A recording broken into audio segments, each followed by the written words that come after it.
Halo guys, hari ini kita mau ngebahas sedikit mengenai topik yang sekarang lagi hot lagi ya. Jadi ini udah cerita lama tapi sekarang ternyata ke bring up lagi karena beberapa hal ya, yaitu mengenai kampung kurma. Kita lihat sama-sama. Oke guys, so kayak gini guys. Kemarin itu muncul di feed gue, di feed YouTube dari YouTuber lain ya, mengenai kampung kurma. Jadi kampung kurma ini sebetulnya sebuah investasi yang ributnya itu udah dari tahun lalu, dari tahun 2019 sebetulnya. Ya, kemudian sekarang ada kelanjutannya lah gitu. Nah, kalau gua nggak salah tangkap ya, ini sekali lagi mohon maaf kalau gua salah tangkap nih. Boleh yang mungkin kalau ada kesalahan boleh tulis di kolom komentar ya. Jadi kayak gini guys. Kampung kurma ini adalah sebuah lahan, katanya investasi gitu ya. Lahan di tempat yang agak terpencil, lahannya masih perkebunan, dijual per kafling, dan per kafling ini dikatakan mendapatkan bonus pohon kurma, jadi akan ditanami pohon kurma. Nah, kafling yang dijual ini kisaran 400 sampai 500 meter persegi dengan harga jual kira-kira ini dari orang-orang rancu ya, ada yang bilang 99 juta, ada yang bilang 100 juta, tapi ada juga yang bilang 75 juta. Jadi ya kita anggap kira-kira 75 sampai 100 juta aja per kafling gitu ya. Dan ditambahkan mereka menjanjikan, pengelolanya ini menjanjikan kalau misalkan mau kerjasama untuk penanaman pohon kurma ini, jadi setiap lahan itu akan ditanami 5 pohon kurma. Nah, ini akan memberikan keuntungan sampai 175 juta per tahun setelah 4 tahun ke atas. Jadi setelah pohon kurmanya berbuah dan lain sebagainya. Nah, pada saat itu banyak sekali orang yang pengen ikutan ya, karena kan keren gitu, karena dengan investasi 75 juta nanti di tahun keempat bisa mendapatkan 175 juta per tahun sampai 100 tahun, katanya seperti itu. Nah, yang lebih parah lagi karena seakan-akan, gue nggak ngerti ya ini bener atau enggak, tapi seakan-akan mereka seperti mengendorse pemuka-pemuka agama yang terkenal. Nah, jadi seakan-akan kayak pemuka agama ini juga ikut jualan gitu ya. Padahal ya mungkin enggak gitu. Mungkin mereka juga nggak ngerti. Kalau kita mau melihat benar-benar, kita harus belajar dari tipe-tipe investasi seperti ini. Gini guys, investasi ini dikatakan di berita-berita ya bahwa ini investasi bodong. Jadi sertifikat tanahnya aja itu belum dibeli dari owner sebelumnya. Kemudian akte jual beli pun nggak muncul. Yang DP udah lunas pun sertifikatnya nggak keluar gitu.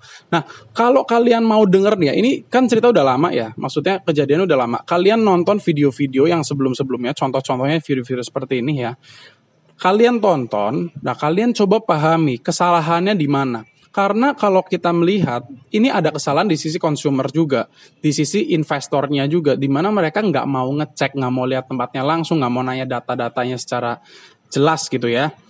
Dan mereka modal percaya aja, apalagi kata mereka yang mengendorse itu waktu itu di media sosial diblas banyak sekali, itu pemuka-pemuka agama yang terkenal.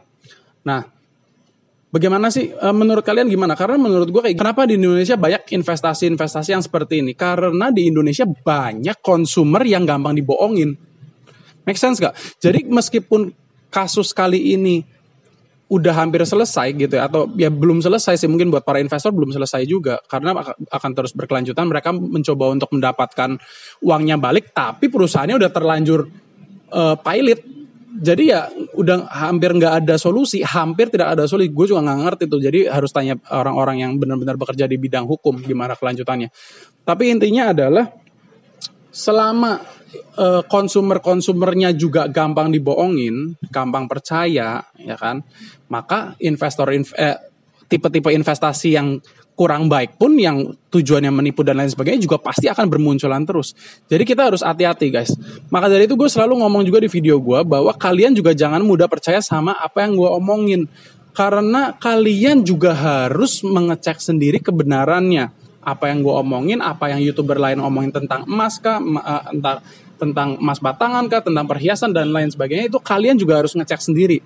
Jadi kalian juga harus put effort dalam hal-hal yang buat kalian itu penting, terutama dalam hal investasi, supaya jangan sampai kalian dibohongi, jangan sampai kalau bisa jangan sampai rugi dan lain sebagainya.